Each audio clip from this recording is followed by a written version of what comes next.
नमस्कार मंडळी, आपण नॉर्मली साधा शिरा खाल्ला असेल, पण आज आपण इथे पाइनएप्पल शिरा ही रेसिपीची व्हिडिओ बघणार आहोत। तर कशी करतात ती एकदम स्टेप बाय स्टेप मी सांगते आणि एकदम सिंपल आहे रेसिपी।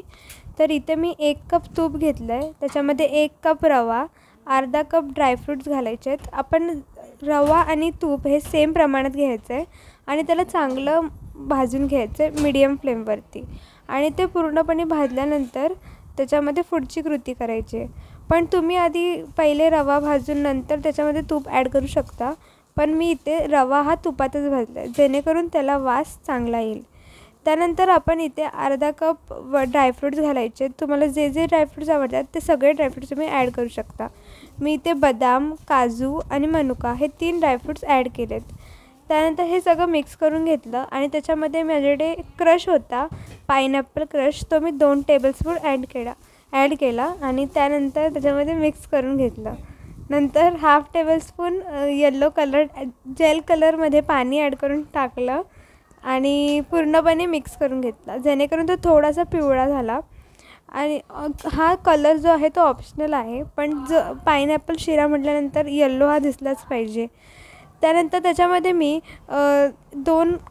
1 ग्लास पाणी घातलं आहे, ते पण कोमट पाणी आहे आणि ते पूर्णपणे मिक्स करून घ्यायचं आहे जोपर्यंत शिरा जो आहे तो नरम पडत नाही तोपर्यंत।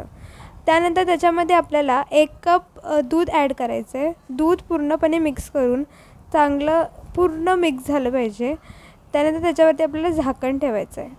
पण हे सगळे जे आहेत ते गुठळ्या वगैरे ते सगळे इथे आपल्याला मिक्स करून मोडून घ्यायचे आहेत।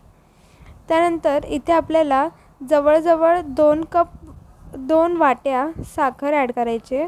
2 वाट्या साखर ॲड झाल्यानंतर पुन्हा सगळं मिक्स करायचं आहे। नंतर इलायची पावडर आणि जायफळ हे आपल्या अंदाजाप्रमाणे जेवढा आपला शिरा आहे तेवढं आपण ॲड करायचं आहे। काहीकांना जास्त फ्लेवर आवडतो तर तुम्ही इलायची पावडर जास्त टाका। त्यानंतर हे सगळं टाकल्यानंतर पुन्हा सगळं साखर मेल्ट होईपर्यंत मिक्स करून घ्यायचं आहे। हे मिक्स झाल्यानंतर त्याच्यावरती आपल्याला थोडा वेळ झाकण ठेवायचं आहे।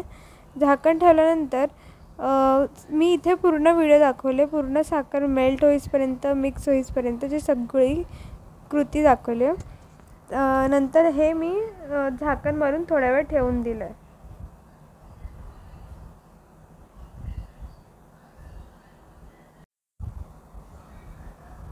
त्यानंतर झाकण 10 ते 15 मिनटं लो फ्लेमवरती झाकण ठेवल्यानंतर इथे पूर्णपणे आपला शिरा तयार आहे। आणि हा शिरा खाऊन बघा कसा लागतो, मला कमेंट करून नक्की सांगा। धन्यवाद।